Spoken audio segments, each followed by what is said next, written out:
His Unburned Heart by David Sandner, 16 August 1822, Tuscany. Shelley's body on the pyre smoked, ruptured. Winding light round shadows, the fire moved and snapped and cracked, bright, shivering, shifting, glistening, spitting. Flames flared yellow, pale green, numinous white, terrifyingly empty. Respiring in the wind off the sea, the fire heaved, staggered, loomed up, intolerable. Laughing sharply, coughing smoke into a cerulean sky, the fire reached out to kiss our faces wet with sweat, as if we were its children, but we were nothing before that fire. My husband's funeral pyre on a beach near Via Reggio. Even before the burning, his body had been ruined, corrupted, half-eaten by the sea, with clothes tattered and once flowing hair sparse and dun. Even before he was placed on the funeral pyre atop Trelawney's makeshift iron oven, the dried skin of his corpse had hung loose like an ill-fitting shift, patches sagging or furrowing as the Tuscan soldiers lifted the body from its shallow temporary grave of lime and sand on the narrow beach. When it burned, the skin along the face and legs, brittled by lime, blackened and cracked like parchment from an old book left unread for an age, a book of blasphemies to be put to the torch at last. The flames should have absolved us all, exchanging inevitable decay for nothing, releasing us, but something would not give. I felt I would choke, but not from smoke. His heart, unwrecked, would not. The fire keened in the wind. It barked, roared, whistled, inhabited by some daemon come to honor our dead prophet. When the body had burst into flame, it held shape still for a time, accepting the flames, entwining it like a mummy, until the burning cracked the bones, allowing the fire to worm in greedily.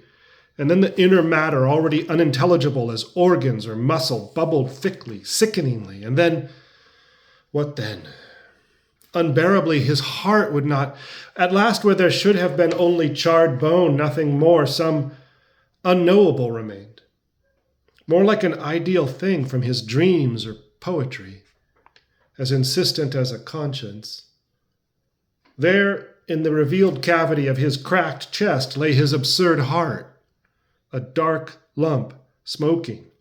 Unaccountably, his heart laid bare on blinding white sand before endless blue on a beach in Via Reggio, his heart, immutable. Shelley's heart would not burn. There in the charred lump of his unburned heart, in its impossibility, my story lies. If you will know it, you must know it with the unsayable left in. The excess, like his heart, abides. Trelawney knelt close to the fire, closer even than Byron.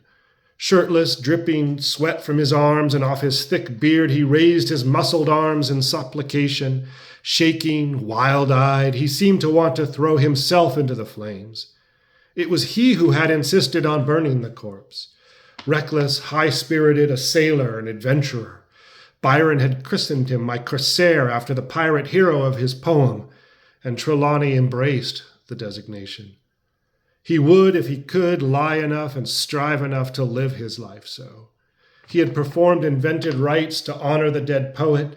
He had poured wine and oils on the corpse and on himself, and danced and recited ancient poetry to the sun.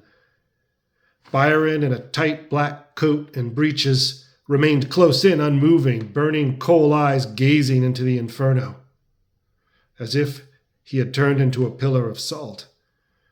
The light hollowed his cheeks and his skull as he pursed in concentration.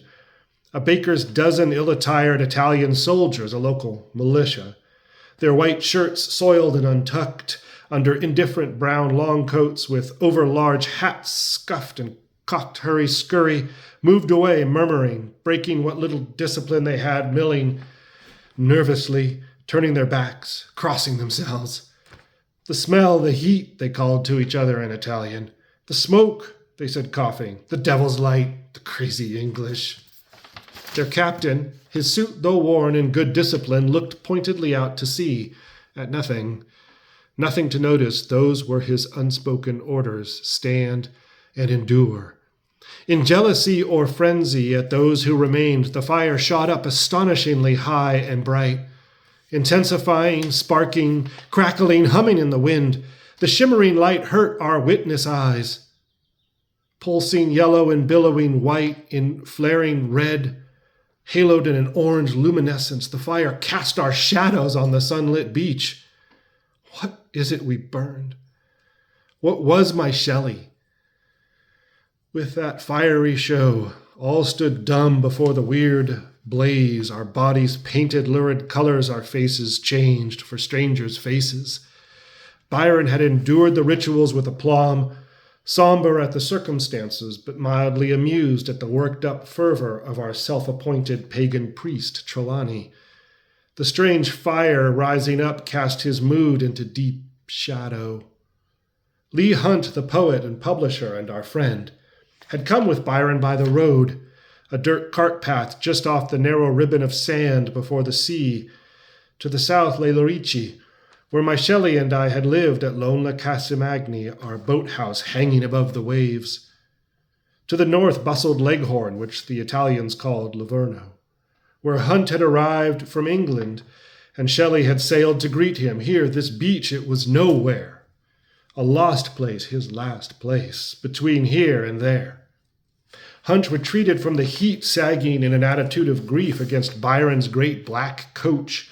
A fancy script, LB, was inlaid in gold on the door that he opened. I stood behind the coach, though he did not note me as he stepped inside, for I was not there. I was in disguise. I had been disbarred from attending, for I was only a woman, only Shelley's wife.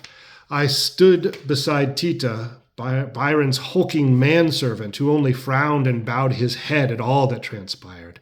Aside from the Italian militia, there were a half-dozen men manning Byron's boat, the Bolivar, rocking gently on the sea close to shore.